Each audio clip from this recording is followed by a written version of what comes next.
وَسَيُجَنَّبُهَا الْأَتْقَى الَّذِي يُؤْتِي مَالَهُ يَتَزَكَّى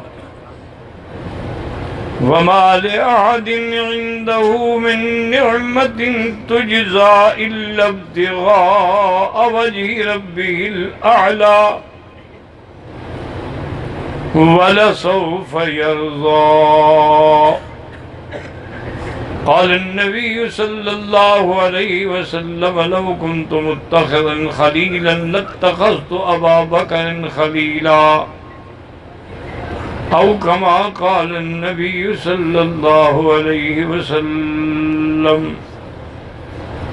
صدق الله العلي العظيم وصدق رسوله النبي الكريم،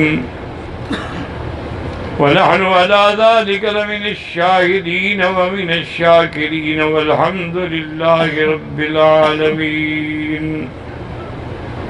رب اشرح لي صدري ويسر لي أمري واحلل عقدة من لساني يفقهوا قولي. رب زدني علما. سبحانك لا علم لنا إلا ما علمتنا إنك أنت العليم الحكيم.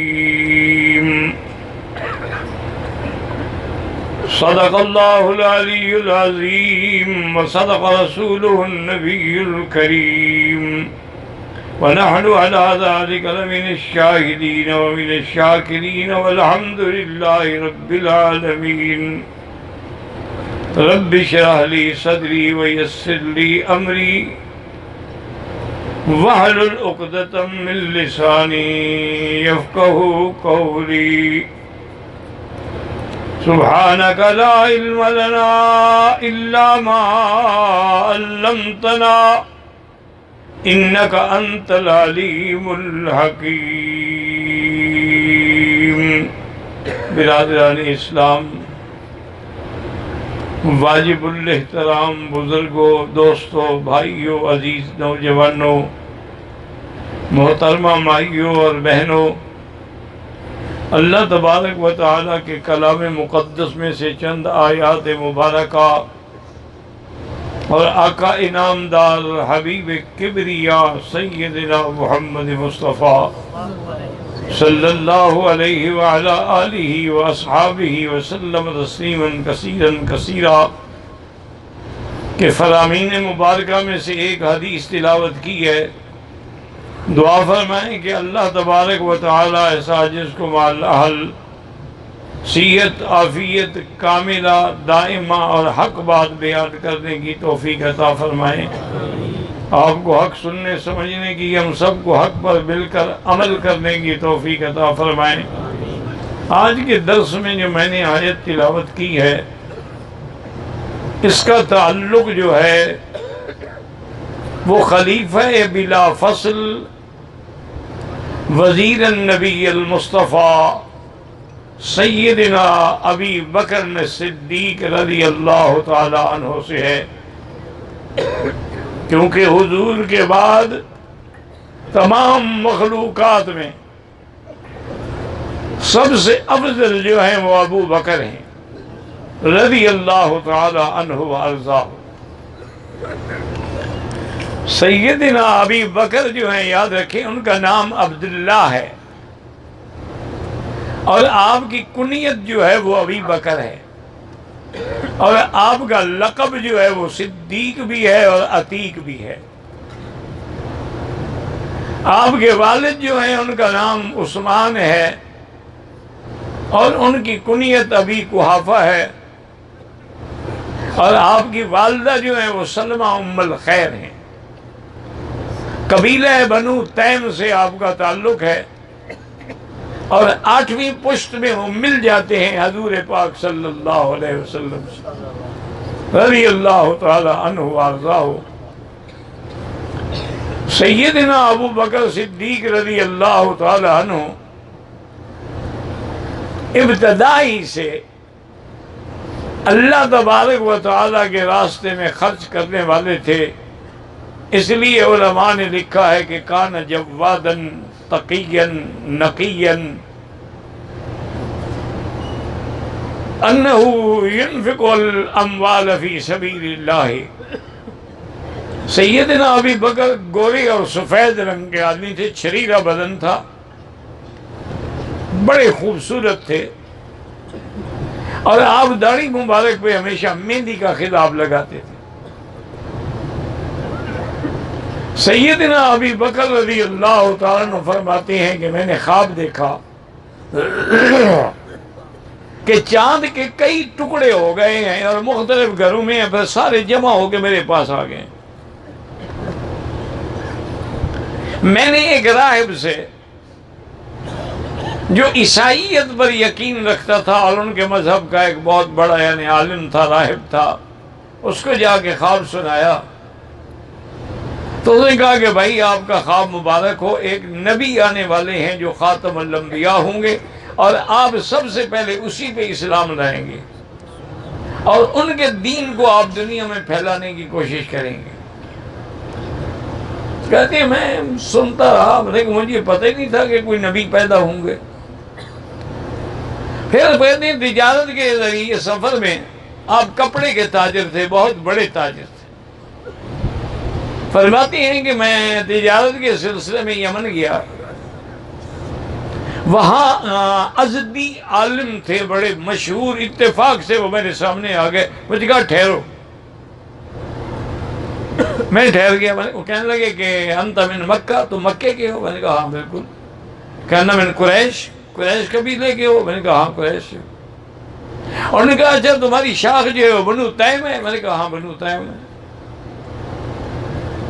اور نے کہا اچھا بات یہ ہے کہ تم بے ادبی تو نہ سمجھو، میری مجبوری ہے کہ میں نے جو دیکھنا ہے تسلی کرنی ہے، اگر آپ مہربانی کر کے اپنا قمیص ذرا اوپر کریں۔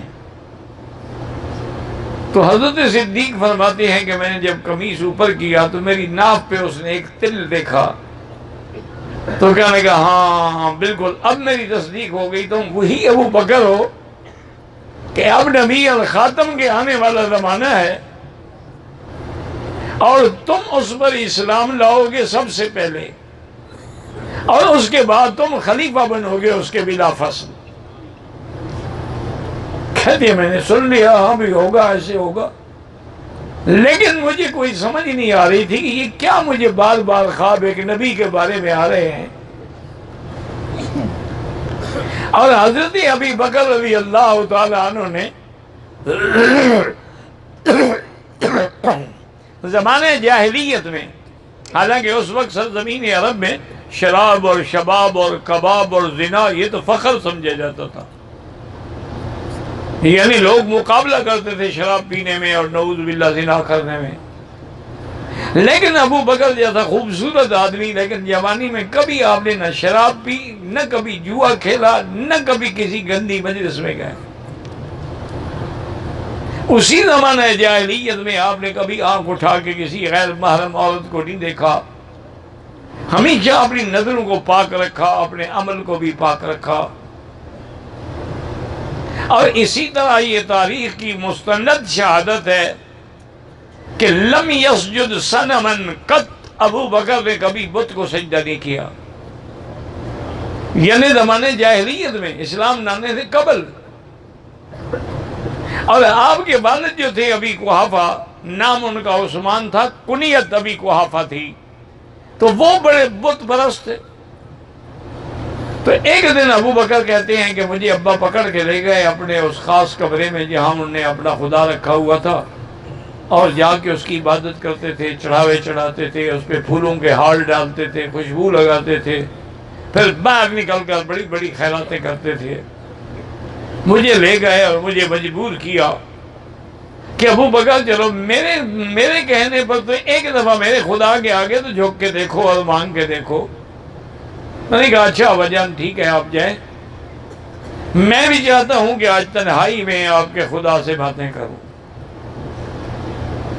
حضرت ابی قحافہ جب چلے گئے، حضرت ابو بکر فرماتے ہیں میں نے دروازہ کھول کے دیکھا، تسلی کی کہ وہ چلے گئے گھر۔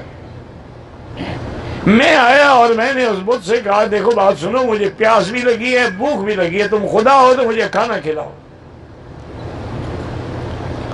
فرماتی ہے بھلا بت نے کسی کو کیا کھانا کھلانا ہے، یا اس نے کیا میری بات سننی ہے، یا کیا جواب دینا ہے؟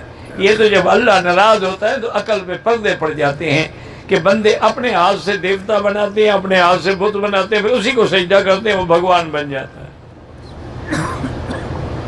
حضرت صدیق فرماتے ہیں کہ میں کمرے سے باہر نکلا، میں نے ایک اچھا خاصا بڑا وزنی پتھر ڈھونڈا، لے آیا، اس کے سر پہ کھڑا ہوا، میں نے کہا دیکھو بات سنو، تم اگر خدا ہو تو اپنے آپ کی تو حفاظت کرو نا، کم از کم چلو بندوں کی حفاظت نہ کرو۔ میں نے پتھر مارا اور اس کو ریزہ ریزہ کر دیا، سنت ابراہیم تازہ کر دی، فجعلناہم جذاذا الا کبیرا۔ اور اس کے بعد میں دروازہ بند کر کے اس کمرے سے چلا گیا، چھپ گیا کہ والد ناراض ہوں گے۔ والد بڑے خوش کافی دیر کے بعد آئے کہ آج تو ابو بکر نے کمال کر دیا، میرے بھگوان کا اثر ہے کہ ابو بکر کو اس نے اپنی محبت میں گرفتار کر لیا ہے کہ ابھی تک وہ کمرے سے نہیں نکلے۔ جب آئے کمرہ کھولا دیکھا تو خدا تو ٹوٹا پھوٹا پڑا ہے۔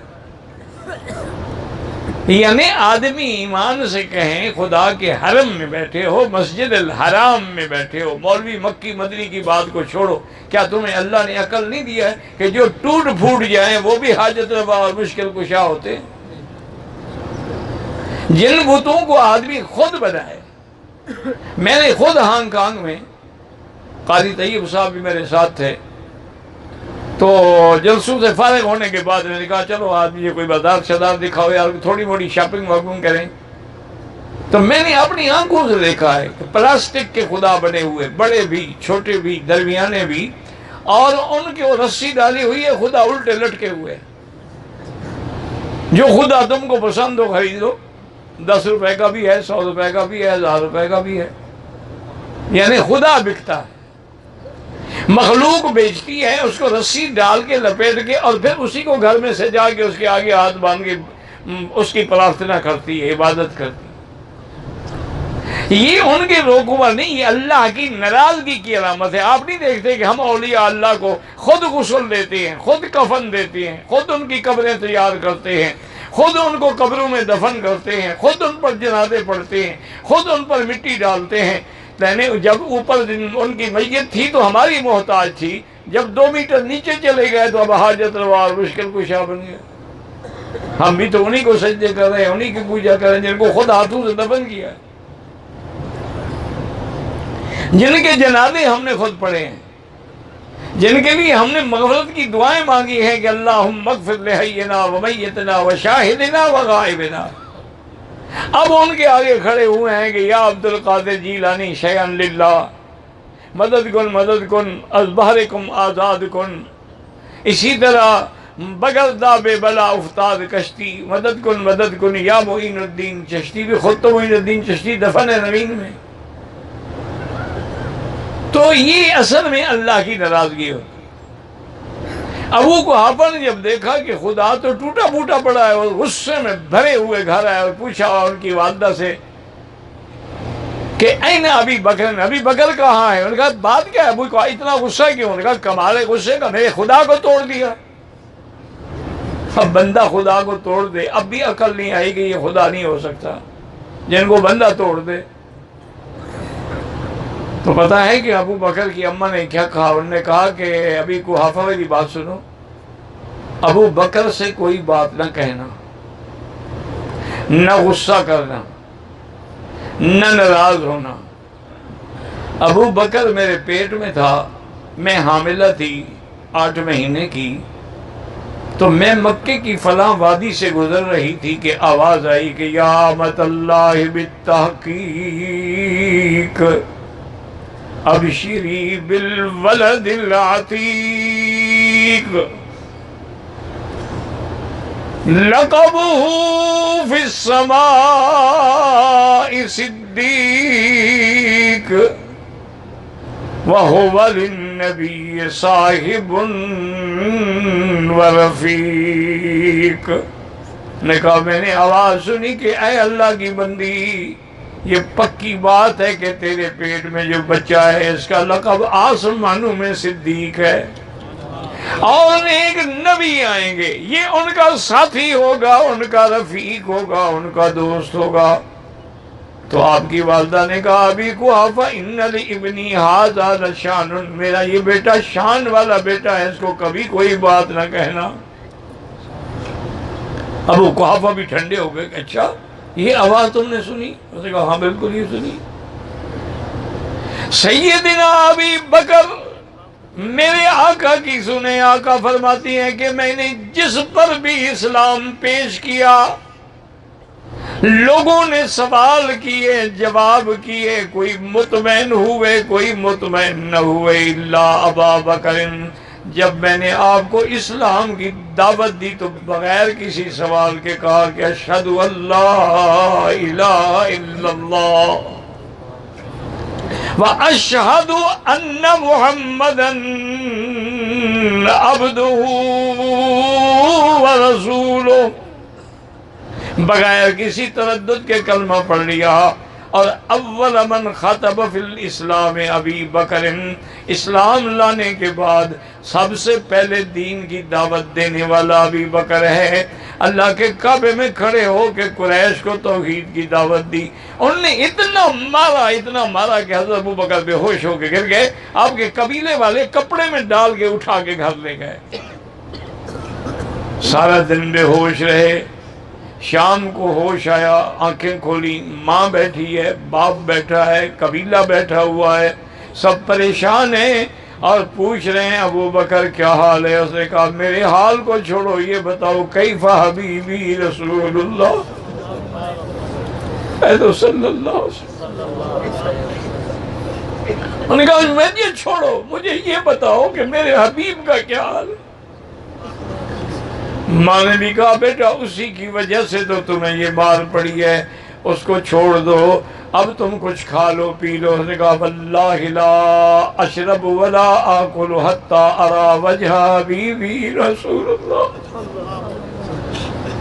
کہ خدا کی قسم ہے نہ میں کھاؤں گا نہ پیوں گا جب تک کہ میں چہرہ نہ دیکھوں حضرت محمد مصطفیٰ صلی اللہ علیہ وسلم کا۔ والدین تھے، مجبور ہو کے دار ارقم میں لے آئے، حضور بیٹھی ہیں، حضور پاک کی نظر پڑی، حضرت ابو بکر تو زخموں سے چور ہیں، کھڑے نہیں ہو سکتے، میرے مدنی کھڑے ہوئے سینے سے لگایا اور پوچھا ابو بکر کیا حال ہے؟ اس نے کہا حضور اب تو مجھے کوئی تکلیف نہیں، آپ کے چہرہ دیکھ لیا ہے، بس بات ختم ہو گئی۔ سیدنا ابی بکر رضی اللہ تعالی عنہ وہ پہلے یعنی صحابی ہیں جنہوں نے کئی غلام خرید کر کے آزاد کیے۔ حضرت بلال رضی اللہ عنہ جب امیہ ان پہ ظلم و ستم کے پہاڑ توڑ رہا تھا، حضرت بلال کو سرخ انگارے جیسے پتھروں پہ لٹایا ہوا تھا اور اس کے غلام جو تھے وہ کوڑے برسا رہے تھے، لیکن اس وقت بھی بلال احد احد احد کے نعرے لگا رہا تھا۔ یہ ہے نا توحید، مار کھاؤ اور جمے رہو۔ تم تو کہتے ہیں ہمارے علاقے میں جی کافی بدعتی ہیں، مشرک ہیں، پھر ان سے ڈر گئے تو موحد کیا ہوئے؟ توحید والے تو ڈر جاتے ہیں، وہ تو بادشاہوں کے سامنے بھی ڈر جاتے ہیں۔ ابراہیم علیہ السلام بادشاہ سے نہیں ڈر گئے، اپنے والدین کے خلاف نہیں کھڑے ہو گئے، لیکن آخر کامیابی کس کی ہوئی؟ ابراہیم علیہ السلام کی۔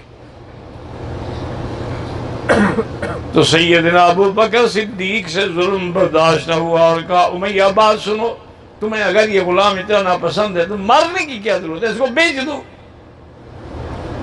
انہوں نے کہا خریدو گے؟ اس نے کہا خریدو، بتاؤ کیا پیسے لو گے؟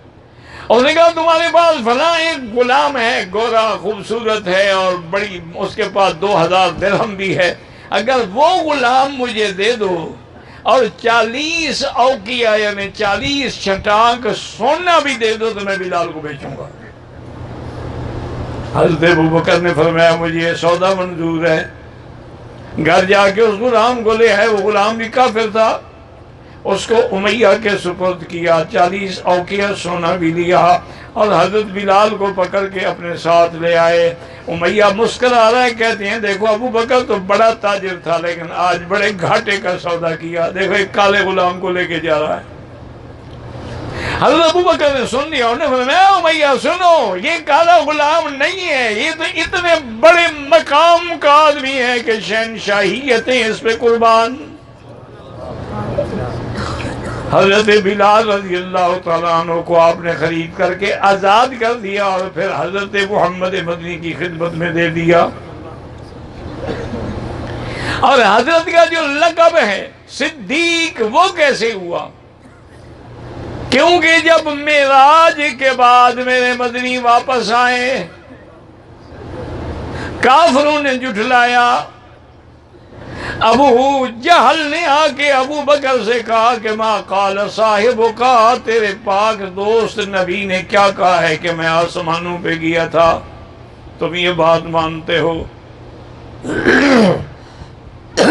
اس نے کہا کہ اب ابو جہل لمبی چوڑی بات نہ کرو، مجھے یہ کہو حضور نے فرمایا؟ انہوں نے کہا بالکل۔ انہوں نے کہا انا اصدق، میں تصدیق کرتا ہوں۔ انہوں نے کہا اللہ کے بندے تصدیق کرتے ہو کہ ایک رات میں آپ معراج پہ ہو کے واپس آ گئے؟ انہوں نے کہا میں جبریل کو آتا جاتا مانتا ہوں تو میرا مدنی تو اس سے افضل ہے کروڑ درجے۔ اگر جبریل آسمانوں پہ جا سکتا ہے تو میرا مدنی کیوں نہیں جا سکتا ہے؟ اس لیے اللہ نے آپ کو صدیق کا لقب عطا فرمایا، والذی جاء بالصدق وصدق به اولئک هم المتقون۔ جاء بالصدق، جو سچ لایا، اس سے مراد کون ہے؟ محمد مصطفیٰ۔ وصدق به، اس سے مراد کون ہے؟ حضرت ابو بکر رضی اللہ تعالیٰ عنہ۔ تو اللہ نے قرآن میں آپ کو یہ لقب عطا فرمایا ہے۔ آپ حیران ہوں گے کہ کشف الغمہ شیعہ کی کتاب ہے، اس کے اندر بھی انہوں نے لکھا ہے کہ جاء بالصدق سے مراد محمد مصطفیٰ ہیں، وصدق به سے مراد ابو بکر صدیق رضی اللہ عنہ۔ کبھی جھوٹا بھی سچی بات لکھ جاتا ہے نا۔ حضرت امام باقر بیٹھے ہوئے تھے، ان کا ایک شاگرد تھا عروہ، وہ آیا اور اس نے کہا حضرت ایک مسئلہ بتلائیں کہ کیا تلوار کا دستہ جو ہے جس سے پکڑتے ہیں اس پر سونے چاندی کا کام کرایا جا سکتا ہے؟ آپ نے فرمایا کہ ہاں جائز ہے۔ قد حلا ابی بکر الصدیق رضی اللہ تعالیٰ عنہ، حضرت صدیق نے اپنی تلوار کے دستے کو چاندی اور سونے سے سجایا تھا، تو وہ تو دشمن تھا نا، وہ کہنے لگا عجیب بات ہے، آپ بھی اس کو صدیق کہہ رہے ہیں؟ حضرت ابو بکر غصے میں کھڑے، فرمایا نعم هو الصدیق وهو الصدیق وهو الصدیق من لم يصدق به فهو زندیق۔ فرمایا وہ صدیق ہے، صدیق ہے، جو اس کو صدیق نہ مانے وہ زندیق ہے۔ یہ بھی کشف الغمہ شیعہ کی کتاب میں بھی لکھا ہوا ہے، ہماری کتاب میں تو خیر ہے ہی ہے۔ تو یہ لقب جو تھا اللہ تبارک و تعالی نے آسمانوں سے حضور صلی اللہ علیہ وسلم کی معراج والی رات پر تصدیق کرنے کے بعد فرمایا۔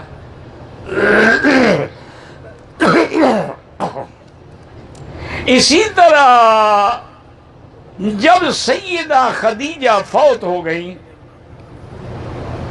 رضی اللہ تعالی عنہ، میرے مدنی پاک کی پہلی بیوی، اسی سے اندازہ لگا لیں کہ حضور پاک نے بیویاں جو رکھی ہیں، نکاح کیے ہیں، وہ کوئی نعوذ باللہ خواہشات نفس نہیں تھی، اللہ کا حکم تھا۔ ورنہ عین شباب میں جب 25 سال کی عمر تھی، حضور نے تو 40 سال کی عورت سے شادی کی۔ بی بی خدیجہ کی عمر اس وقت 40 سال تھی اور اس کے 2 شوہر پہلے ہو چکے تھے، ان سے اولاد بھی تھی۔ تو معلوم یہ ہوا کہ یہ شادی جو تھی وہ بھی اسلام کے لیے تھی، دین کے لیے تھی، کہ حضرت صدیقہ خدیجہ نے پھر اپنا سارا مال جو تھا وہ اللہ کے نبی پہ اور اسلام پہ لٹا دیا۔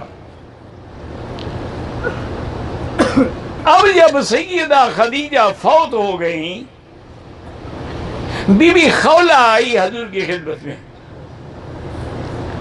اور اس نے کہا کہ یا رسول اللہ ابھی تو آپ شباب ہیں اور بی بی خدیجہ فوت ہو گئی ہیں، اب آپ اکیلے ہو گئے، میرا مشورہ ہے کہ آپ شادی فرما لیں۔ حضرت میں کہ شادی تو میں کرنا چاہتا ہوں لیکن میرے پاس تو کچھ بھی نہیں ہے، نہ مال ہے، نہ مہر ہے، نہ دولت ہے۔ وہ تو خدیجہ کا مال تھا جو اللہ کے راستے میں لوٹا دیا۔ اور نے کہا حضور اگر آپ پسند فرمائیں تو میں ابو بکر کو جا کے پیغام دوں اس کی بیٹی عائشہ کے لیے۔ حضور نے فرمایا عجیب بات کرتی ہے خولہ، یہ کیسے بات کر رہی ہو؟ کنواری لڑکی ہے، وہ تو 9-10 سال کی لڑکی ہے، اور میری عمر اب تو زیادہ ہو گئی ہے، چونکہ 25 سال میں نے شادی کی، 13 سال آپ نے بی بی خدیجہ کے ساتھ گزارے، تقریباً 40 کے قریب حضور کی عمر ہو گئی۔ 40 کے بعد ہی تو نبوت ملی ہے۔ بی بی خولہ نے کہا حضور اس بات کو آپ چھوڑیں، مجھے صرف یہ بتائیں کہ اگر ابو بکر راضی ہو جائے تو آپ شادی کریں گے؟ انہوں نے کہا اللہ کی بندی کون عائشہ سے شادی نہیں کرے گا؟ وہ تو صدیق کی بیٹی ہے۔ حضرت ابو بکر کے گھر میں بی بی خولہ آئی، اس نے پیغام دیا، اس نے کہا میں تو انتظار کر رہا ہوں کہ حضور فرمائیں، ورنہ میری تو تمنا ہی یہی ہے، میری زندگی میں 3 چیزیں مجھے پسند ہیں کہ النظر الی وجہ رسول اللہ، کہ میری آنکھیں ہوں اور محمد مدنی کا چہرہ ہو، والبنت فی بیت رسول اللہ، میری بیٹی ہو اور حضور کا گھر ہو، والمال فی سبیل اللہ علی ید رسول اللہ، مال دولت میری ہو اور خرچ محمد مصطفیٰ کریں۔ ان کا میں تو چاہتا ہوں۔ حضرت ابو بکر صدیق نے بڑی خوشی سے حضور کا نکاح کر دیا۔ اچھا اللہ کی شان دیکھیں، جب حضور مدینہ شریف آ گئے تو حضرت ابو بکر نے آ کے خود کہا کہ یا رسول اللہ اپنی بیوی کو آپ گھر کیوں نہیں لے جاتے؟ آپ نے نکاح اسی لیے کیا تھا کہ ماں باپ کے گھر میں بیٹھی رہے۔ حضور نے فرمایا اللہ کے بندے میں لے جانا چاہتا ہوں، میرے پاس مہر کی رقم نہیں ہے، جب تک میں مہر نہ دوں میں نہیں بیوی کو گھر لاؤں گا۔ حضرت ابو بکر مسکرائے، انہوں نے کہا یار سب مالی مالوں کا، میرا مال بھی تو آپ کا ہے، یہ لے مہر کے پیسے۔ تو بیٹی بھی دی اور مہر کے پیسے بھی ابو بکر نے دیے رضی اللہ تعالی عنہ وارضاہ ہو۔ تو یہ مقام جس کو ملتا ہے، ملنا ہو مل جاتا ہے۔ ایک دن بی بی عائشہ نے بڑا عجیب سوال کیا، انہوں نے کہا کہ یا رسول اللہ میں رات کو کبھی کبھی آسمان پہ ستارے چمکتے ہوئے دیکھتی ہوں تو میں سوچتی ہوں آپ کی امت میں کوئی ایسا بندہ بھی ہوگا جس کی اتنی نیکیاں ہوں جتنے ستارے ہیں؟ حضور نے فرمایا ہاں۔ فرمایا کون؟ فرمایا عمر، اس کی اتنی نیکیاں ہیں جتنی آسمان پہ ستارے ہیں۔ بی بی کہتی ہے میں حیران ہوگی، میں نے کہا حضرت پھر میرے ابے کی نیکیوں کا کیا بنے گا؟ انہوں نے کہا کملی عمر کی ساری نیکیاں تیرے ابے کی ایک نیکی کے برابر بھی نہیں ہیں، تم ابو بکر کی بات کرتی ہو، اس کی بات کر کیا کہنا؟ رضی اللہ تعالی عنہ وارضاہ۔ اسی طرح یاد رکھیں کہ سیدہ عائشہ ابھی شادی نہیں ہوئی تھی، مکے میں تھی، کہتی ہیں کہ میں گھر میں تھی، ابو بکر بھی تھے، میری اماں بھی تھی، بی بی اسماء آپ کی بہن بھی تھی، فجاء رسول اللہ، دوپہر میں حضور تشریف لائے۔ کہتی ایسے وقت کبھی حضور نہیں آئے تھے۔ آنے کے بعد کہا کہ ابو بکر اپنے بچوں کو ذرا ایک طرف کر دو، میں نے آپ سے کچھ علیحدگی میں خاص بات۔ انہوں نے کہا اہلو کا یا رسول اللہ، یہ آپ کا حال ہے۔ ابو بکر کے گھرانے کا ہر فرد آپ کی عزت میں کٹ مرے گا لیکن آپ کا راز نہیں کھولے گا، آپ بات کریں کھول کے، فکر نہ کریں۔ حضور نے فرمایا ابو بکر مجھے اللہ نے ہجرت کا حکم دیا ہے اور میں اسی لیے آیا ہوں۔ انہوں نے کہا حضور آج تو آپ آئے ہیں، میں تو 6 مہینے ہو گئے اونٹنیاں پال رہا ہوں، میں نے تو خواب دیکھا تھا کہ آپ کے ساتھ ہجرت کروں گا، تو میں نے اسی وقت 2 بڑی خوبصورت اونٹنیاں خریدی اور ان کو پال پال کے اب میں ان کو تیار کیا ہوا ہے۔ انہوں نے کہا ابو بکر ٹھیک ہے لیکن میں اونٹنی کی قیمت دوں گا، اس لیے کہ میں ہجرت کے ثواب میں کمی نہیں چاہتا، ورنہ تو آپ کا مال میرا مال ہے، کوئی فرق نہیں پڑتا، لیکن ہجرت کے ثواب میں کمی نہ ہو۔ حضور پاک نے طے کیا اور حضرت ابو بکر کے کہ فلاں وقت میں تم گھر سے نکلنا، فلاں وقت میں میں نکلوں گا، فلاں راستے سے ہم چلیں گے، یہ سارا کچھ طے کرنے کے بعد حضور تشریف لے آئے اور پھر آپ، بڑا لمبا واقعہ ہے، بہرحال غار ثور پہ پہنچے اور غار ثور پر کندھے پہ اٹھا کے لے جانے والا ابو بکر تھا، کہتے ہیں رضی اللہ تعالی عنہ وارضاہ۔ اسی لیے جب حضرت ابو بکر اندر گئے تو آپ کا سارا گھرانہ جو ہے وہ حضور کی خدمت میں لگا ہوا تھا. آپ کا بیٹا اور آپ کا غلام عامر ابن فہیرہ صبح کو بکریاں لے آتے، چراتے غار ثور کے قریب پہاڑ کے پاس چلے جاتے، وہاں دودھ نکالتے، دودھ پہنچاتے، بی بی اسما کھانا لے آتی، حضور کو کھانا پہنچایا جاتا. تو سارا گھرانہ ابو بکر کا حضور کی خدمت میں لگا ہوا تھا.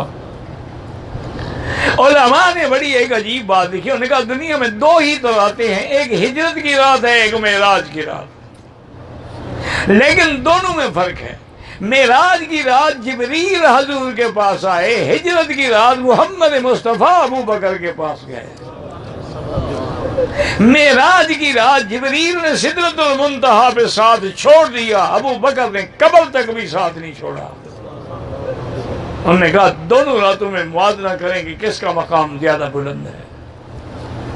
کافر ڈھونڈتے ڈھونڈتے پہاڑ پہ پہنچے تو درس سے ان کے قدم بھی نظر آئے. حضرت ابو بکر گھبرانے لگے تو اللہ کے نبی نے فرمایا کیوں گھبرا رہے ہو؟ انہوں نے کہا حضور میں اپنے لیے تو نہیں گھبرا رہا، دشمن اگر اوپر آ گئے ہیں، اگر نیچے دیکھ لیا نعوذ باللہ تو پھر ہمارے ساتھ اور آپ کو تکلیفیں ما ظنک باثنین اللہ ثالثہما. ابو بکر تمہارا کیا گمان ہے کہ جن دونوں کے ساتھ اللہ ہو، اس کا کوئی کیا بگاڑ سکتا ہے؟ اللہ نے قرآن نازل کیا اسی غار ثور میں، اذ اخرجہ الذین کفروا ثانی اثنین اذ ہما فی الغار اذ یقول لصاحبہ لا تحزن ان اللہ معنا. اللہ نے قرآن اتارا ثانی اثنین، یہ نہیں فرمایا بے اثنین، حالانکہ یہ منصوب مدد خافض کے ساتھ ہے، لیکن مقصد یہ تھا کہ ثانی اثنین گویا ابو بکر کا لقب بن گیا قرآن میں. اذ یقول لصاحبہ، صحبت صدیق بھی قرآن میں نص آ گئی. اس لیے علماء کہتے ہیں کہ ابو بکر کی کوئی صحبت کا انکار کرے تو وہ کافر ہے، چونکہ وہ قرآن کا منکر ہے. اذ یقول لصاحبہ لا تحزن ان اللہ معنا. اللہ کے نبی نے فرمایا ابو بکر کوئی غم نہ کر، اللہ ہم دونوں کے ساتھ ہے. دیکھیں یہ فرق ہے میرے مدنی میں اور موسیٰ علیہ السلام میں. انہوں نے کہا تھا ان معی ربی، میرا رب میرے ساتھ ہے. میرے مدنی نے فرمایا نہیں میرے ساتھ ہی، ہم دونوں کے ساتھ. لا تحزن ان اللہ معنا. اور یہ ساتھ ہونے کا معنی کیا ہے؟ معیت نصرت ہے کہ اللہ کی مدد ہمارے ساتھ ہے. تو اب جناب 3 راتیں گزارنے کے بعد اونٹنیاں لے آئے عامر ابن فہیرہ. اب حضور ایک اونٹنی پہ حضور ہیں، پیچھے ابو بکر ہیں، دوسری اونٹنی پہ عامر ابن فہیرہ آپ کا غلام ہے، اور ساتھ عبداللہ ابن اریکت ہے جو راستہ دکھلانے والا ہے. یہ حضور پاک چلے، جب رابق کے قریب آپ تشریف لے گئے تو فبکا رسول اللہ صلی اللہ علیہ وسلم، حضور رونے لگ گئے. حضرت ابو بکر نے پوچھا ما یبکیک یا رسول اللہ، کیوں رو رہے ہیں؟ فرمایا مکے کی سڑک مجھے نظر آئی تو مجھے مکہ یاد آ گیا، میں مکے کی جدائی میں رو رہا ہوں. اللہ نے اسی وقت قرآن نازل کیا ان الذی فرض علیک القرآن لرادک الی معاد.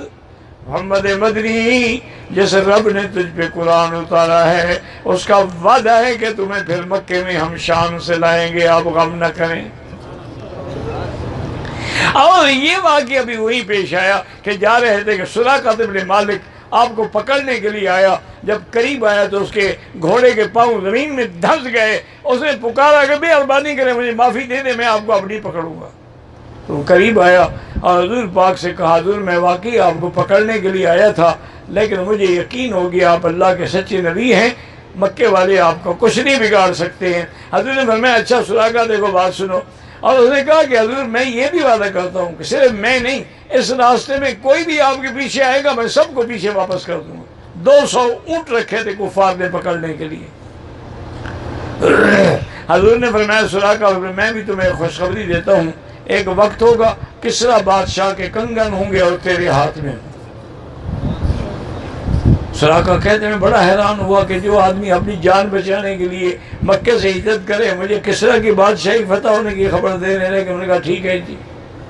ابھی آپ راستے میں تھے کہ بریدہ اسلمی وہ بھی 70 سواروں کے ساتھ حضور کو پکڑنے کے لیے نکلا تھا، لیکن جب آیا اور حضور کے چہرے پہ نظر پڑی تو کہا اشہد ان لا الہ الا اللہ واشہد ان محمد رسول اللہ۔ وہ 70 کا 70 مسلمان ہو گیا۔ اللہ نہیں چاہتے تھے کہ مدینے میں اکیلا محمد مصطفیٰ جائے، آپ کے جل میں خادم ہی تو ہوں۔ تو یہ ہجرت کی رات جو ہے، اس میں یہ ساری صحبت اور ساری خدمت اور ساری جان نثاری جو ہے وہ حضرت ابو بکر رضی اللہ تعالیٰ عنہ کو ملی ہے۔ اس لیے حضرت عمر کہا کرتے تھے کہ اگر ابو بکر مجھے وہ ہجرت والی ایک رات دے دے تو میں ساری زندگی کی نیکیاں دینے کے لیے تیار ہوں۔ تو اللہ تبارک و تعالیٰ نے زندگی باقی، انشاءاللہ تو بات باقی۔